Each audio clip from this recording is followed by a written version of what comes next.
Olá, este é o curso de métodos numéricos. Eu preparei aqui uma pequena revisão de 3 conceitos discutidos no curso.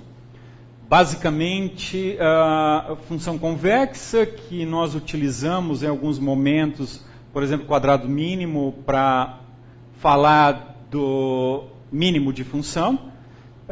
E, em particular, usamos propriedades de função logarítmica. Bom, então rapidamente revisaremos esses conceitos. Então, o primeiro aqui, função convexa, a intuição está basicamente indicada nesse gráfico. Quer dizer, a função é convexa sempre que, a partir do gráfico da função, sempre que eu colocar quaisquer 2 pontos, o segmento ligando esses 2 pontos está acima da curva da função. Então, por exemplo, aqui o P1 e o P3, e aqui o segmento P2, P4. Ele está acima da curva. Bom, então isso aqui é uma função convexa. Esse conceito, na verdade, generalizável para dimensões maiores, e formalmente ele poderia ser expressado dessa maneira. Então, para a função ser convexa, é necessário que eu pegue para quaisquer pares de ponto no domínio considerado, essa combinação linear a partir de um coeficiente entre 0 e 1, então se eu fizer lambda da primeira imagem mais 1 menos lambda da segunda imagem, então aqui está o x1, aqui está o x2, o lambda do f de x1 está aqui, e 1 menos lambda do f de x2 vai, na verdade, corresponder a esse ponto no segmento entre x1 e x2, é esse ponto aqui. Bom, então, essa combinação linear, que basicamente é um ponto do segmento de reta ligando x1 e x2, portanto, essa indicação desse segmento aqui, e, por exemplo, um ponto qualquer aqui em azul.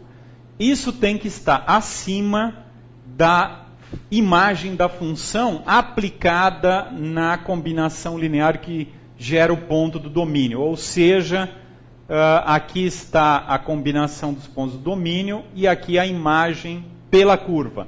Então, esse ponto vermelho, que é o da curva, tem que estar abaixo da combinação linear. Então, é essa expressão.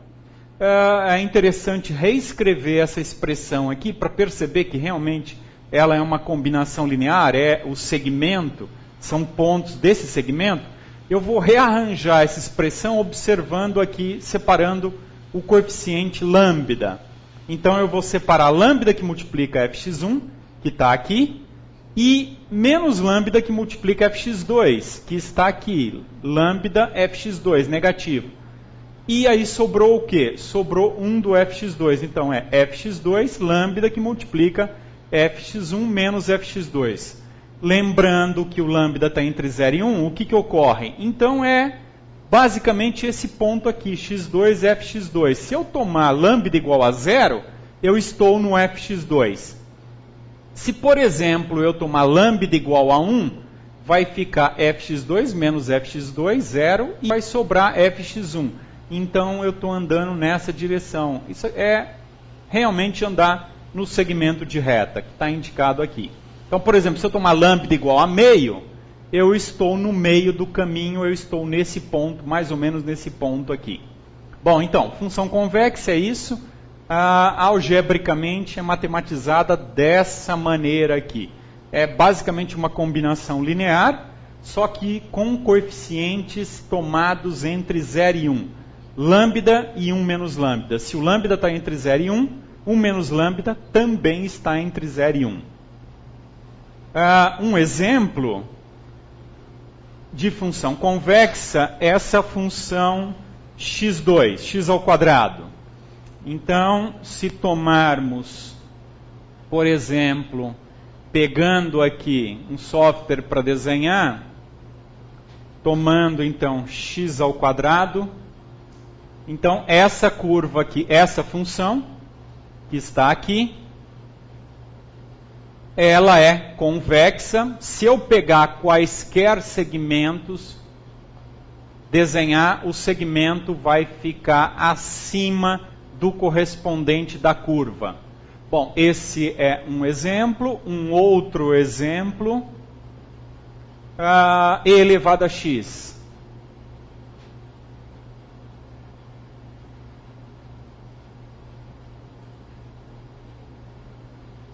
Essa função exponencial, ela também é convexa. Nesse pedaço aqui que ela se aproxima muito, a gente diz que é uma assíntota, está tendendo a zero.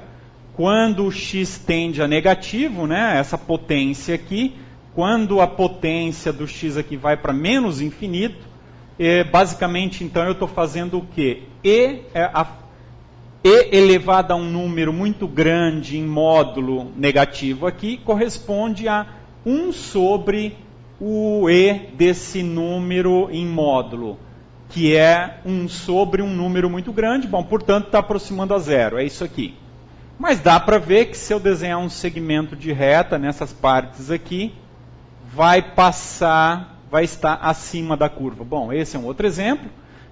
Por outro lado, um contra-exemplo é essa função log em qualquer base. Por exemplo, vamos pegar aqui o log, basicamente o inverso dessa função aí, que está desenhada, e elevado a x, o log na base e.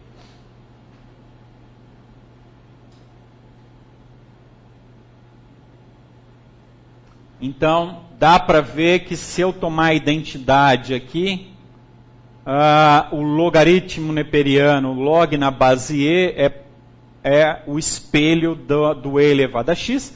Bom, essa função aqui não é convexa, na verdade é o contrário da convexa, é uma função côncava.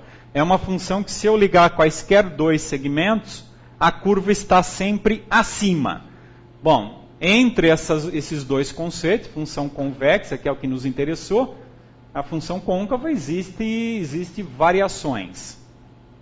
Outras possibilidades. Bom, então, função convexa, para que nós utilizamos função convexa?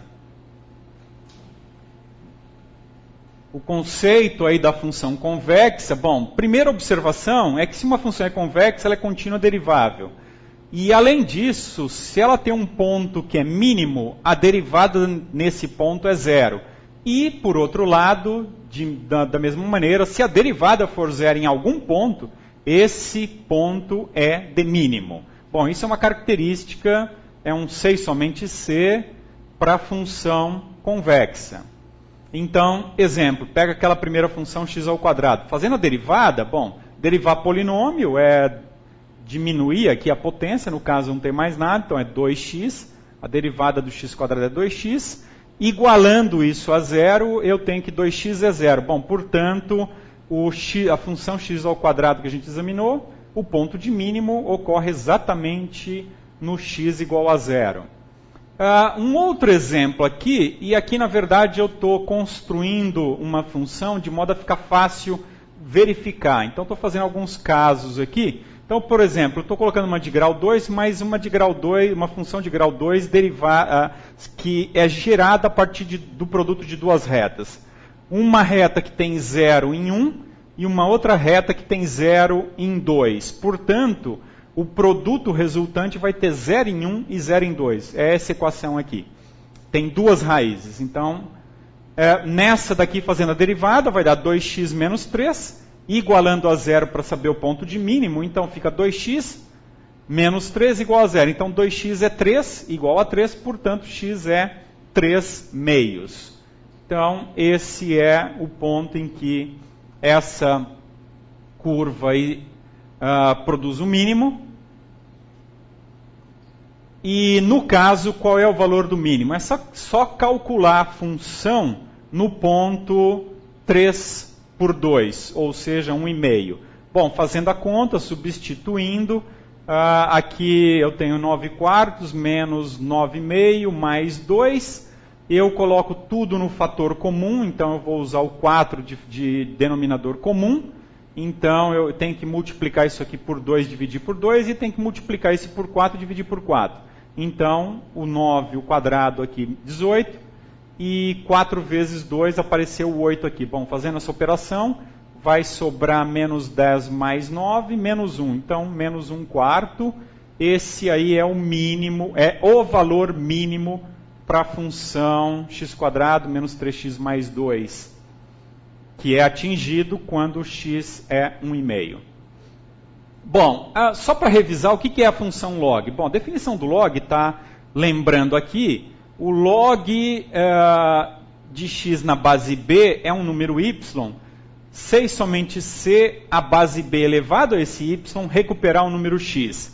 Bom, então observe que se eu tiver bases positivas, a função log produz sempre um número positivo. É interessante testar isso aí, ou dito de outra forma, não existe um número real y de tal forma que b positivo elevado a y dá negativo. Então, é uma maneira de visualizar que essa função é sempre positiva. Outra observação, ainda tomando b positivo, se eu tiver agora um número x estritamente menor que a unidade, bom, então o log está definido só para os x maiores ou iguais a 0, maiores que 0, eu estou pegando aqui um que é menor que a unidade. O que ocorre? Vai ocorrer que o logaritmo desse x vai ser um número y, que se eu pegar um x bastante pequeno aqui, isso vai se aproximar de 0. Como é que eu vejo isso? Bom, lembrando então a definição,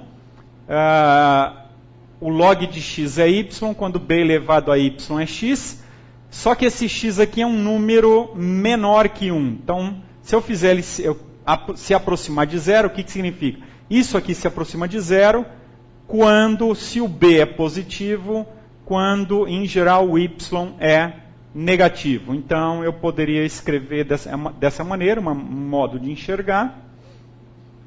Então, isso aqui vai se aproximar do 0 se eu tomar um x aqui cada vez menor que a unidade.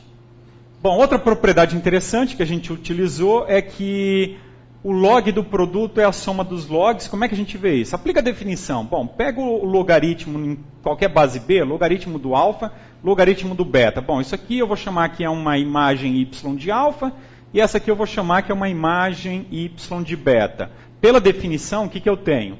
Eu tenho que a base elevada a esse número dá o alfa, a base elevada a y dá o alfa, a base elevada a esse outro y dá o beta. Ok. Agora vamos verificar então quem é o logaritmo de alfa vezes beta, é um certo y, de tal forma que b elevado a y é alfa vezes beta, certo? Bom, vamos recuperar então essa definição. Pela propriedade aqui dessa definição, o alfa é by alfa e o beta é by beta. Eu substituo aqui.